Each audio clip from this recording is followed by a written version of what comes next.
আজকের প্রশ্ন হলো, মৃত ব্যক্তির নামে কুরবানি দেওয়া চলবে কিনা। ভাবুন তো, আমাদের পিতা মাতা বা দাদা দাদি বা নানা নানি যারা ইন্তেকাল করে কবরস্থ হয়ে গেছে, অনেক জনের ইচ্ছা পোষণ হয়, মনে বাসনা জাগে যে আমার নিজ মৃত পিতার নামে বা মাতার নামে আমি কুরবানি করব। এই ইচ্ছা পোষণ কিন্তু অনেক জনেরই হয়। তাই আসুন আজকে সহজভাবে এই গুরুত্বপূর্ণ মশলাটি আমরা জেনে নিই। প্রথমে একটা কথা পরিষ্কার করে নিই, কুরবানি মূলত জীবিত মানুষের প্রতি ওয়াজিব। কিন্তু কেউ যদি মনে চায় যে মৃত ব্যক্তির নামে কুরবানি করব, তাহলে সেটা করা জায়েজ হবে এবং ইনশাআল্লাহ সওয়াবও পৌঁছাবে। এর প্রমাণ দেখুন, রাসূলুল্লাহ সাল্লাল্লাহু তাআলা আলাইহি ওয়াসাল্লাম নিজেই তার উম্মতের পক্ষ থেকে কুরবানি করেছেন।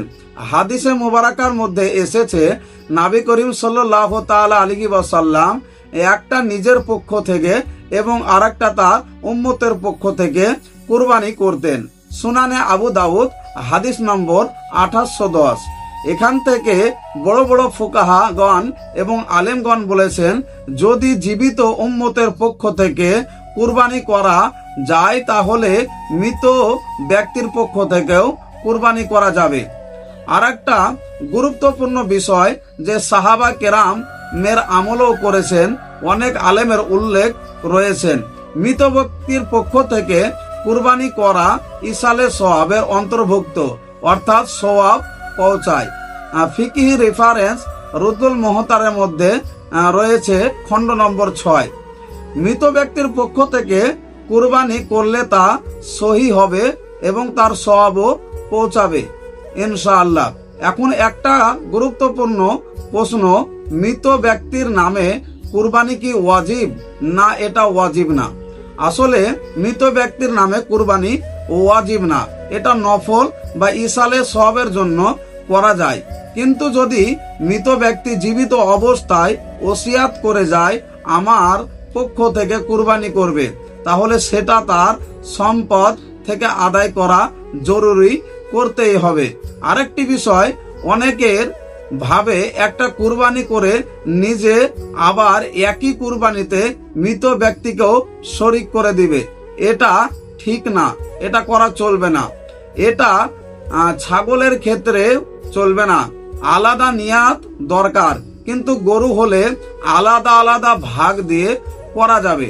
যেমন একটা গরুতে 7টি ভাগা চলে, আপনি আপনার পক্ষ থেকে একটি ভাগা দিলেন এবং আপনার মৃত আত্মীয় পিতা হোক মাতা হোক বা যে কারো নামে আপনি আরেকটি ভাগ আলাদাভাবে কুরবানির ভাগ নিতে পারেন বা অংশগ্রহণ করতে পারেন।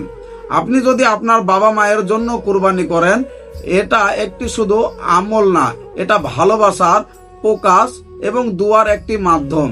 হে আল্লাহ, আমাদের জীবিত ও মৃত সকল আত্মীয়দের ক্ষমা করুন এবং তাদেরকে এই কুরবানির সব পৌঁছে দিন। আল্লাহ তাবারক ওয়া তাআলার কাছে এইটুকুই ফারিয়াদ আমাদেরকে করতে হবে। আল্লাহ তাবারক ওয়া তাআলা আমাদের সকলকে হালাল টাকাতে কুরবানি দেওয়ার এবং আমাদের কুরবানিকে তিনার পাক দরবারে কবুল করুন। সকলে আমরা দোয়া করি, আমিন ইয়া রাব্বাল আলামিন। ভিডিওটি ভালো লাগলে অবশ্যই সাবস্ক্রাইব করে পাশে থাকবেন এবং পাশে থাকা বেল আইকনটি অন করে আপনারা নোটিফিকেশনের অপশানটি চালু করে নেবেন ইনশাআল্লাহ। ফেসবুক থেকে যদি ভিডিওটি দেখে থাকেন অবশ্যই ফলো করে দেবেন। আর আপনারা কি সম্পর্কে ভিডিও দেখতে চান অবশ্যই আমাদের কমেন্ট বক্সে জানাবেন। আসসালামু আলাইকুম ওয়া রাহমাতুল্লাহি ওয়া বারাকাতুহু।